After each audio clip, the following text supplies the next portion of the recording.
नमस्कार दोस्तों, कैसे हैं आप लोग। मेरा नाम सौरभ कुमार है और मैं आप लोग को यहाँ पर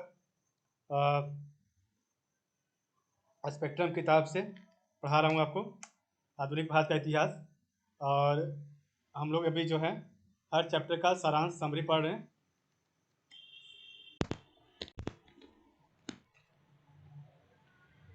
तो अभी हम लोग पढ़ने जा रहे हैं चैप्टर नंबर 35 का सारांश समरी पढ़ेंगे। ठीक है, तो एक मिनट थोड़ा सा।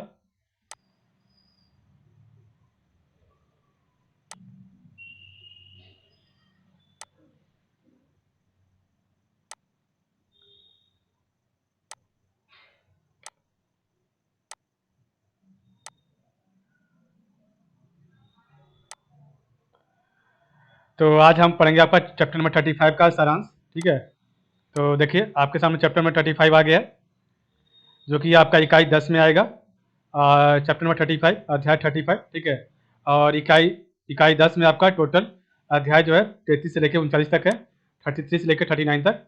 और आपका इकाई 10 का नाम है स्वतंत्रता एवं स्वातंत्र्योत्तर विकास। ठीक है, और अध्याय 35 चैप्टर नंबर 35 का नाम है भारतीय संविधान का निर्माण कैसे हुआ।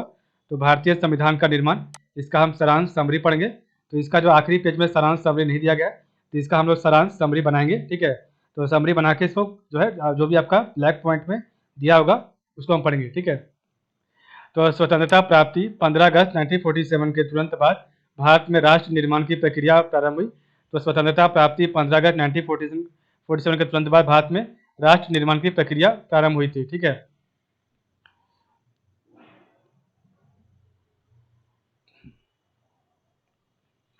तो नेक्स्ट हमारा जो ब्लैक पॉइंट ये है आपका, तो ये आपका समरी का ये जो है पार्ट होगा।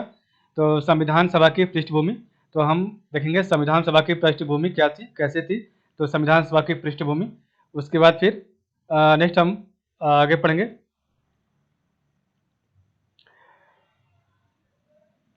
जो है आपका 1946 द्वारा संविधान निर्माण के लिए एक बुनियादी ढांचे का प्रारूप प्रस्तुत किया गया और कैबिनेट मिशन ने संविधान निर्माण निकाय द्वारा अपनाई जाने वाली प्रक्रिया को कुछ विस्तार पूर्वक निर्धारित किया, जो इस प्रकार है।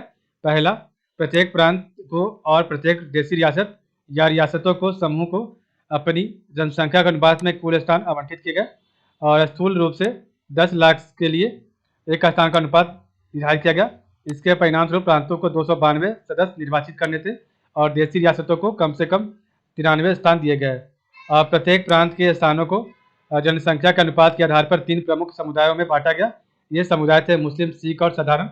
तीसरा आपका है प्रांतीय विधानसभा में जो है प्रत्येक समुदाय के सदस्यों को एकल संक्रमणीय मत से अनुपातिक प्रतिनिधित्व के अनुसार अपने प्रतिनिधियों का चुनाव करना था।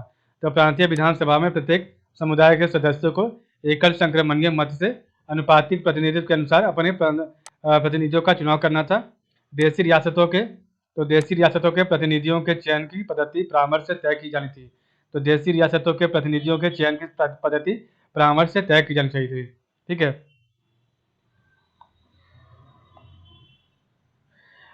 3 जून 1947 को योजना के अंतर्गत विभाजन के परिणाम स्वरूप पाकिस्तान के लिए एक पृथक संविधान सभा गठित की गई थी। ठीक है, संविधान सभा की रचना एवं प्रकृति, तो आपका संविधान सभा की रचना और प्रकृति कैसी थी।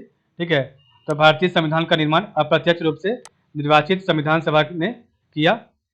संविधान सभा ने 9 दिसंबर 1946 को कार्य करना प्रारंभ किया था। ठीक है, तो भारतीय संविधान का निर्माण अप्रत्यक्ष रूप से निर्वाचित संवैधानिक सभा ने किया और संविधान सभा ने 9 दिसंबर 1946 को कार्य करना प्रारंभ किया था।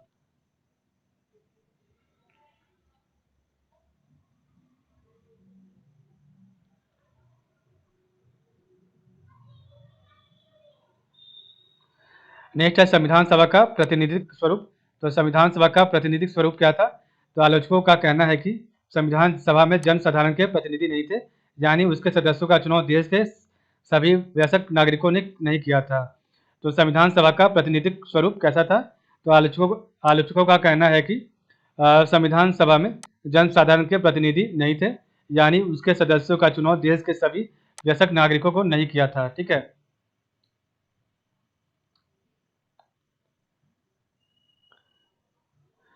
नेक्स्ट इसे पढ़ते। तो यह सत्य है कि संविधान सभा के सदस्य वयस्क मताधिकार के आधार पर नहीं चुने गए थे, परंतु इसका यह अर्थ नहीं कि हम इसे प्रातिनिधिक संस्था ना माने। संविधान सभा में लगभग सभी संप्रदायों के व्यक्ति थे। तो यह सत्य है कि संविधान सभा के सदस्य वयस्क मताधिकार के आधार पर नहीं चुने गए थे, परंतु इसका यह अर्थ नहीं है कि हम इसके प्रातिनिधिक संस्था ना माने। और संविधान सभा में लगभग सभी संप्रदायों के व्यक्ति थे। नेक्स्ट आपका संविधान निर्माण का मूल्यांकन। तो हम पढ़ेंगे संविधान निर्माण का मूल्यांकन कैसा था, ठीक है।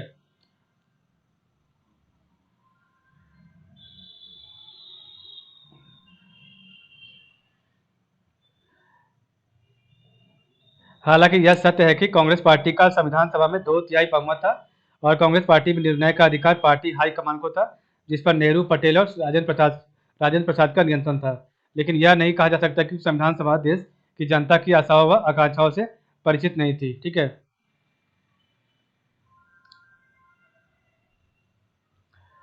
तो ये आपका था सारांश, समरी हमने पढ़ा, ठीक है, जो कि आपका आखिरी पेज में नहीं दिया गया था, इसको हमने समरी बनाया खुद से, ठीक है। तो एक बार रिवाइज करते हैं। तो अध्याय 35 भारतीय संविधान का निर्माण। तो स्वतंत्रता प्राप्ति 15 अगस्त 1947 के तुरंत बाद भारत में राष्ट्र निर्माण की प्रक्रिया प्रारंभ हुई, ठीक है। संविधान सभा की पृष्ठभूमि, ठीक है, तो इसको देखें हमने। उसके बाद फिर हम लोग पढ़ा कैबिनेट मिशन 1946 द्वारा संविधान निर्माण के लिए एक बुनियादी ढांचे का प्रारूप प्रस्तुत किया गया। कैबिनेट मिशन ने संविधान निर्माण निकाय द्वारा अपनाई जाने वाली प्रक्रिया को कुछ विस्तार पूर्वक निर्धारित किया, जो इस प्रकार है। प्रत्येक प्रांत को और प्रत्येक देशी रियासत या रियासतों के समूह को अपने जनसंख्या के अनुपात में कुल स्थान आवंटित किए गए। स्थूल रूप से 10 लाख के लिए एक स्थान का अनुपात निर्धारित किया गया। इसके परिणाम स्वरूप प्रांतों को 292 सदस्य निर्वाचित करने थे और देशी रियासतों को कम से कम 93 स्थान दिए गए। और प्रत्येक प्रांत के स्थानों को जनसंख्या के अनुपात के आधार पर 3 प्रमुख समुदायों में बांटा गया। ये समुदाय थे मुस्लिम, सिख और साधारण। प्रांतीय विधानसभा में प्रत्येक समुदाय के सदस्यों को एकल संक्रमणीय मत से अनुपातिक प्रतिनिधित्व के अनुसार अपने प्रतिनिधियों का चुनाव करना था। देशी रियासतों को प्रतिनिधियों के चयन की पद्धति परामर्श से तय की जानी चाहिए थी, ठीक है। और 3 जून 1947 की योजना के अंतर्गत विभाजन के परिणाम स्वरूप पाकिस्तान के लिए एक पृथक संविधान सभा गठित की गई। संविधान सभा की रचना एवं प्रकृति। तो भारतीय संविधान का निर्माण अप्रत्यक्ष रूप से निर्वाचित संवैधानिक सभा ने किया और संविधान सभा ने 9 दिसंबर 1946 को कार्य करना प्रारंभ किया था। संविधान सभा का प्रातिनिधिक स्वरूप। आलोचकों का कहना है कि संविधान सभा में जनसाधारण के प्रतिनिधि नहीं थे, यानी उसके सदस्यों का चुनाव देश के सभी वयस्क नागरिकों ने नहीं किया था। यह सत्य है कि संविधान सभा के सदस्य वयस्क मताधिकार के आधार पर नहीं चुने गए थे, परंतु इसका यह अर्थ नहीं है कि हम इसके प्रातिनिधिक संस्था न माने। संविधान सभा में लगभग सभी संप्रदायों के व्यक्ति थे। नेक्स्ट हम आपका जो है संविधान निर्माण का मूल्यांकन, ठीक है। तो हालांकि यह सत्य है कि कांग्रेस पार्टी का संविधान सभा में 2/3 बहुमत था और कांग्रेस पार्टी में निर्णय का अधिकार पार्टी हाईकमान को था, जिस पर नेहरू, पटेल और राजेंद्र प्रसाद का नियंत्रण था, ठीक है। तो इस प्रकार हमने देखा आपका चैप्टर नंबर 35 का समरी, जो हमने खुद से बनाया, ठीक है। तो आज के लिए बस इतना ही। आप लोग का बहुत बहुत धन्यवाद।